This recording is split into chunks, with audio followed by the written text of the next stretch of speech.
मैं ओबीसी से आता हूं, मैं जाट समुदाय से आता हूं, लेकिन मैं इसका विरोध कर रहा हूं। विरोध क्यों कर रहा हूं? क्योंकि मैंने पहले भी बोला था और मैं सिर्फ एक ही बात बोलूँगा कि हम जो आज के टाइम का देश का युवा है वो सब एक है, वो कोई जातियों में नहीं बटा हुआ, समुदाय में नहीं बटा हुआ। हम सब एक साथ बैठ के खाना खाते हैं। यूनिवर्सिटी में हम एक बेंच पे बैठ के पढ़ते हैं, हम एक बेंच पे बैठ के खाना खाते हैं। तो आप हमें जातियों में मत बांटिए, हम सब एक है। शिक्षा के मंदिर में भेदभाव नहीं चलेगा। कि संविधान के अंदर सबसे बड़ा न्याय का मंदिर सुप्रीम कोर्ट है।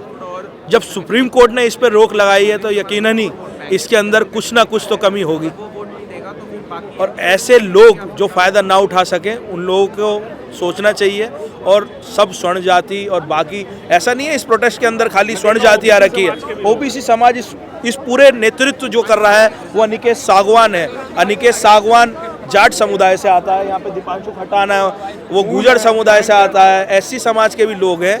यहाँ पे हम लोग एकता की बात करने आए, देश को बंटने की आवश्यकता नहीं है। हम सब एकत्रितकरण के साथ रहें, उसमें ही फायदा है। मेहुल, आप दिल्ली यूनिवर्सिटी में भी आपने लंबे समय तक छात्र राजनीति की है, लाखों स्टूडेंट्स का प्रतिनिधित्व किया है।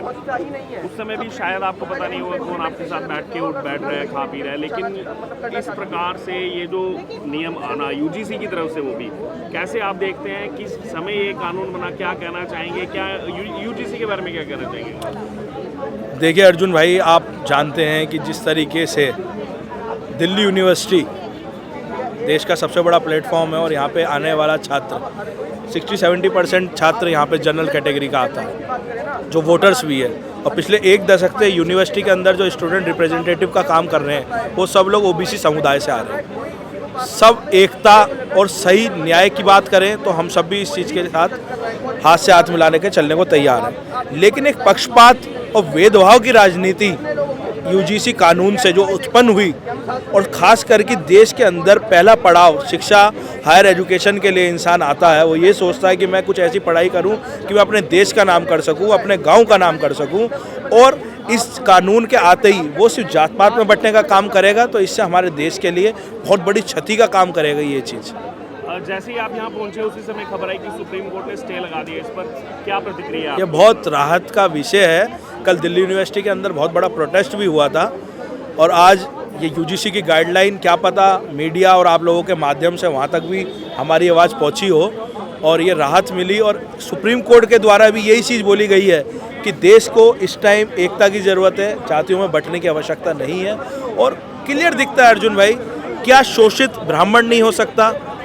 क्या हमारे गरीब ब्राह्मण नहीं हो सकता? और अगर इतने ही भेदभाव की बात हो रही है तो भेदभाव तो सबसे ज़्यादा हमारे साथ होता है। हम 99 पे एडमिशन नहीं ले सकते, कोई 33 पे भी एडमिशन ले सकता है। तो ये सारी चीज़ें ख़त्म होनी चाहिए देश में। आर्थिक स्थिति को लेके लोगों के साथ खड़ा होना चाहिए, सरकारों को भी आर्थिक स्थिति के हिसाब से लोगों का भला करना चाहिए। जैसे आपने ब्राह्मणों की बात कही, मैं तो लगातार देखता हूँ ये नारे लगते हैं, ब्राह्मण भारत छोड़ो, ब्राह्मणवाद से चाहिए आज़ादी। तब ये यूजीसी को वो चीज़ें क्यों नज़र नहीं आती? वो चीज़ें तो हम लोग मुगलों से लड़े, औरंगजेब का भी यही था कि इतनी चोटी काटो, और जनेऊ के हिसाब से वो करता था। यही अंग्रेजों की नीति रही, फूट डालो नीति। क्या है, ब्राह्मणिज्म को जो नेगेटिव दे रहे हैं, आज तक भी सनातन के लिए लड़ रहा है। हर मंदिर के अंदर जो पुजारी पूजा करने जा रहा है, चाहे कोरोना में जा रहा हो, वो अपने पर्सनल स्वार्थ के लिए नहीं कर रहा कुछ। कहीं ना कहीं ब्राह्मण का इस देश के अंदर सनातन और देश हित के लिए खड़े होने के लिए आपको दिखेंगे। चाहे देश में अंग्रेजों से लड़ने की बात हो, चाहे चंद्रशेखर आज़ाद की बात रही हो, मंगल पांडे की बात रही हो, चाहे मुगलों के टाइम की बात रही हो, शुरू से ब्राह्मण देश को एकता में सारे भाईचारे को संभालने के लिए लड़ा। कभी हमने खुद पद पे बैठ के लड़ने की बात नहीं करी। तो शुरू से ब्राह्मण एक वामपंथी विचारधारा के तहत हम लोगों को इतना नेगेटिविटी दी जा रही है। वामपंथी विचारधारा हावी होना चाह रही है, वो मिसगाइड कर रही है, और ब्राह्मणिज्म को टारगेट करके, बड़ियों को टारगेट करके एक जनरल कास्ट को टारगेट करा जा रहा है और निशाने पर रखा जा रहा है। एक तरफ ये कहा जा रहा है कि इसमें कोई भेदभाव नहीं होगा, लेकिन दूसरी तरफ जैसे ये कानून आता है वैसे ही आरजेडी की एक स्पोक्स पर्सन है कंचना यादव, उनका वीडियो वायरल हो रहा है। वो कह रही है चलो पिछले 1000 साल का बदला लिया जाएगा, इन सबको फंसाया जाएगा, फंसाएंगे इन सब। अर्जुन भाई, वही बात मैं आपके मंच के माध्यम से कहना चाह रहा हूँ कि संविधान के अंदर सबसे बड़ा न्याय का मंदिर सुप्रीम कोर्ट है। जब सुप्रीम कोर्ट ने इस पर रोक लगाई है तो यकीनन ही इसके अंदर कुछ ना कुछ तो कमी होगी। और ऐसे लोग जो फ़ायदा ना उठा सकें उन लोगों को सोचना चाहिए। और सब स्वर्ण जाति और बाकी ऐसा नहीं है इस प्रोटेस्ट के अंदर खाली स्वर्ण जाति आ रखी है, ओबीसी समाज इस पूरे नेतृत्व जो कर रहा है वो अनिकेत सागवान है। अनिकेत सागवान जाट समुदाय से आता है, यहाँ पे दीपांशु खटाना है वो गुर्जर समुदाय से आता है, एससी समाज के भी लोग हैं। यहाँ पे हम लोग एकता की बात करने आए, देश को बंटने की आवश्यकता नहीं है, हम सब एकत्रितकरण के साथ रहें, उसमें ही फायदा है। जी, आपका इस पर क्या रिएक्शन है? आप सबसे बड़ी एक चीज बताइए कि अगर इतना ही रिजर्वेशन देने का शौक है, सारी चीजें हैं, तो रिजर्वेशन जो होना चाहिए वो एक आर्थिक स्थिति को देख के भी तो देना चाहिए। क्या ब्राह्मण बनिया गरीब नहीं हो सकता? क्या राजपूत गरीब नहीं हो सकता? एक बात बताओ, हमारी बहन बेटी 99 पे भी IPS IAS नहीं बन पाती और ये लोग 33 पे भी बन जाते हैं। तो ये तो डिस्क्रिमिनेशन है ना, इक्वलिटी हुई तो हुई कहाँ पे? इस कानून में बदलाव होने चाहिए और सुप्रीम कोर्ट को पता था कि इस कानून में बहुत ज़्यादा लूप होल्स हैं, इसलिए उन्होंने इस पे स्टे लगाया और हमें उम्मीद है कि आगे सुप्रीम कोर्ट इस कानून को रोल बैक करवाएगी और ये सब रुकना चाहिए। ये डिवाइड एंड रूल पॉलिसी हो रही है। जो एक तरफ ये कहा जा रहा है कि इससे कोई भेदभाव नहीं होगा, लेकिन इससे आरजेडी की स्पोक्स पर्सन है कंचना यादव और वही आकर के कह रही है चलो अब तो 1000 साल अब आप ये चीज देखो, अब उन्होंने बोला 1000 साल का बदला लेंगे, ये कितना नेगेटिव स्टेटमेंट है। बस फंसाएंगे, अब फंसाने वाली चीज आ गई ना, फॉल्स ब्लेम आ गया ना। अगर मेरे खिलाफ कोई फॉल्स केस करता है उसके खिलाफ भी तो सुनवाई होनी चाहिए। अगर मुझे कोई फंसाता है तो मेरे लिए प्रूफ भी तो होना चाहिए। और जिस बेंच में कोई जनरल कैटेगरी का बच्चा नहीं है ऐड हो रहा है, तो उस बेंच में जनरल कैटेगरी के लोग भी तो ऐड होने चाहिए मेरी सुनवाई करने के लिए।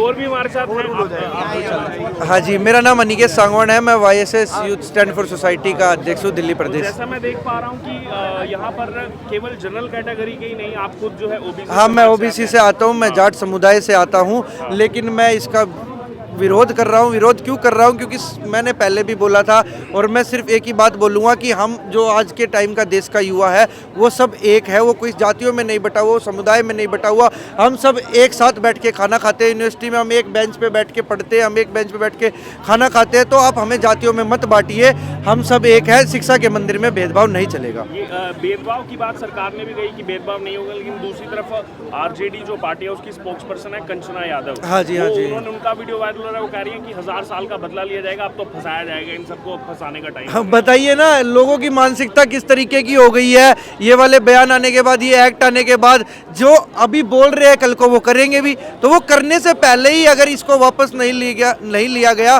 तो ये स्वर्ण समुदाय के लिए एक बहुत बड़ी हार होगी। और सिर्फ हार नहीं, ये उनका भविष्य देखिए, युवाओं का भविष्य देखिए। आप इनको पढ़ाई की जगह आप इनको जातियों में बांट रहे हैं। सिर्फ पढ़ाई में बांटिए, जातियों में मत बांटिए। स्टे से कितनी बड़ी राहत है? स्टे से कोई इतनी बड़ी राहत तो नहीं है, लेकिन हाँ, एक हमें ये लगा कि एक कदम सुप्रीम कोर्ट ने उठाया तो एक ये बहुत अच्छी चीज़ है। लेकिन सिर्फ रोकथाम से काम नहीं चलेगा, इसको वापस लेना पड़ेगा। हम हज़ारों की संख्या में इसी तरीके से रोड पे रहेंगे और हमेशा हम अपनी आवाज़ उठाते रहेंगे।